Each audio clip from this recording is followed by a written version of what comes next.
Intermediate fasting will it effect fertility? Yes, definitely. So intermediate fasting వల్ల ఏంటంటే మనకు బాడీలో ఉన్న ఎక్సెసివ్ ఫ్యాట్ అనేది తగ్గే ఛాన్సెస్ ఉంటుంది. There are so many types of intermediate fasting. 12 to 7 is ideal time. So that ఏంటంటే మనకి at least minimum 12 to 14 hours of ఫాస్టింగ్ ఉంటుంది. అండ్ డ్యూరింగ్ ఫాస్టింగ్ ఏమవుతుందంటే మనకు బాడీలో ఉన్న ఎక్సెస్ ఫ్యాట్ స్టోర్స్ అనేది బాడీ యూటిలైజ్ చేసుకుంటుంది for the energy production. And at the same time మనకు గ్లైసిమిక్ ఇండెక్స్ అనేది అంటే like if you're already in a pre diabetic state అది కూడా కంట్రోల్ అయ్యే ఛాన్సెస్ ఉంటుంది. And what are the waste materials ఉన్న బాడీలో అవన్నీ కూడా మనకు ఫ్లష్ అవుట్ అయ్యే ఛాన్సెస్ ఉంటుంది.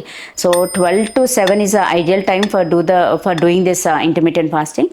అండ్ తీసుకునేది కూడా మంచిగా హెల్దీ ప్రోటీన్ డైట్ తీసుకొని carbohydrates as much as possible cut short చేసి if you want to take complex carbohydrates అంటాం, లైక్ పుల్కాస్ కానీ లేదు అంటే ఒక బిట్ ఆఫ్ స్వీట్ పొటాటో, ఇవన్నీ కాంప్లెక్స్ కార్బోహైడ్రేట్స్ అవి తీసుకోవచ్చు.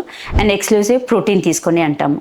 సో ఇంటర్మీడియట్ ఫాస్టింగ్ వల్ల ఎస్పెషలీ ఒబీస్ ఇండివిజువల్స్కి ఏమవుతుందంటే ఈస్ట్రోజన్ లెవెల్స్ తగ్గే ఛాన్సెస్ ఉంటుంది, ఛాన్స్ ఆఫ్ ఫైబ్రాయిడ్స్ తగ్గుతాయి, chance of heavy menstrual flow, chance of polyp formation ఇవన్నీ కూడా కొంచెం మటుకు కంట్రోల్ అవుతుంది. ఈవెన్ ఎండోమెట్రోటిక్ సిస్ట్లు అలా ఉన్న వాళ్ళకు కూడా ఈస్ట్రోజన్ లెవెల్స్ తగ్గి అవి కూడా కొంచెం టు సర్టెన్ ఎక్స్టెంట్ కంట్రోల్లో ఉండే ఛాన్సెస్ ఉంటుంది. సో డెఫినెట్గా ఆబ్వియస్గా మనకు పీసీఓడి కంట్రోల్లో ఉన్నప్పుడు ఫర్టిలిటీ అనేది స్పాంటేనియస్గా రెజ్యూమ్ అయ్యే ఛాన్సెస్ కూడా ఉంటుంది. Same thing with the male infertility.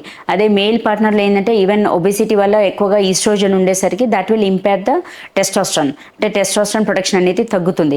So once you lose your body fat obviously testosterone levels also picks up because of lowering of estrogen. And then అది కాకుండా మనకు వేరే అడ్వాంటేజెస్ లైక్ కొలెస్ట్రాల్ లెవెల్స్ తగ్గుతాయి, chance of cardiac arrest తగ్గుతుంది, chance of thromboembolisms, ఇవన్నీ కూడా lot of things will come under control. So డెఫినెట్గా intermediate fasting చేయడం వల్ల మనకు ఫర్టిలిటీ అనేది రెజ్యూమ్ బ్యాక్ అయ్యే ఛాన్సెస్ ఎక్కువగా ఉంటుంది.